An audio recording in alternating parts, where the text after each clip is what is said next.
Hello, c'est Serge. J'espère que vous allez bien. Dans cette époque où l'information est en continu, on se retrouve vite submergé dans le brouhaha médiatique, non ? Du coup, je vous propose un update de tout ce qu'il fallait retenir cette semaine. Allez, c'est parti. Lundi, c'est à Cupertino qu'il fallait être, où Apple a tenu sa conférence annuelle des développeurs, la WWDC. La marque à la pomme a notamment annoncé ses nouvelles moutures pour iOS, macOS et watchOS. Voici les 3 points à retenir. Premièrement, c'est FaceTime qui fait sa mue. Maintenant, vous aurez la possibilité d'envoyer des invitations à vos amis sur Android et Windows pour partager un moment en visio. Autre fonctionnalité intéressante, SharePlay, qui vous permettra de partager un moment en regardant une vidéo ou une série ou écouter de la musique tous ensemble. Bien que Apple ait présenté l'application FaceTime dans un milieu amical ou familial, on peut malgré tout se poser la question si Apple ne veut pas venir concurrencer Google Meet, Teams ou Zoom dans le milieu professionnel.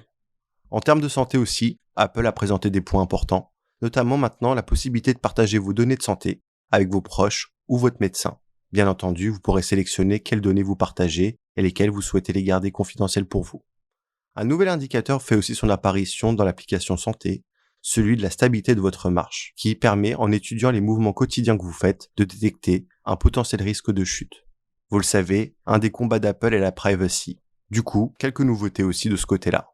Mail notamment, qui va empêcher les marques de récolter des informations quand vous ouvrez vos messages ou encore d'établir des liens entre l'ouverture d'un message et votre navigation en ligne.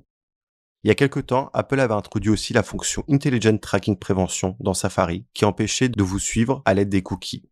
Cette fois, le géant californien améliore la fonctionnalité et bloque la capacité des trackers à vous identifier à partir de votre adresse IP. Jeff Bezos va s'envoyer en l'air avec son frère. C'est pas ce que vous croyez, je vous vois venir. Alors qu'il devrait quitter son poste chez Amazon le 5 juillet prochain, le multimilliardaire américain va embarquer au sein de la fusée New Shepard de sa propre entreprise Blue Origin pour un vol, ou plus exactement un bond dans les airs avant de redescendre sur Terre. On a hâte de voir la réaction d'Elon Musk.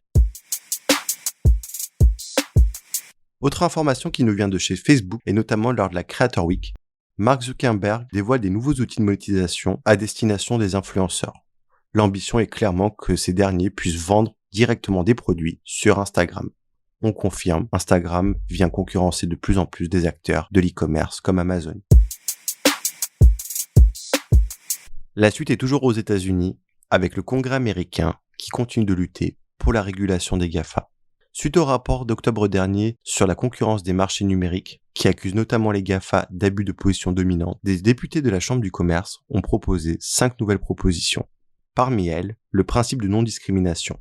L'objectif est d'empêcher les géants de la tech, par exemple, de pouvoir favoriser leurs produits ou leurs services.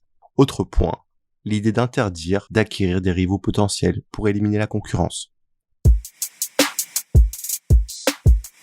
Retour en France. Si vous l'avez raté, cette semaine je recevais Kevin Codeferd, fondateur de Lemon FM, sur Flip, le podcast. On revient notamment sur les similitudes entre la vie d'artiste et la vie d'entrepreneur, et on parle aussi de digitalisation du milieu artistique. On se retrouve la semaine prochaine pour un nouvel update. Et vous, dans ce brouhaha, que retenez-vous ?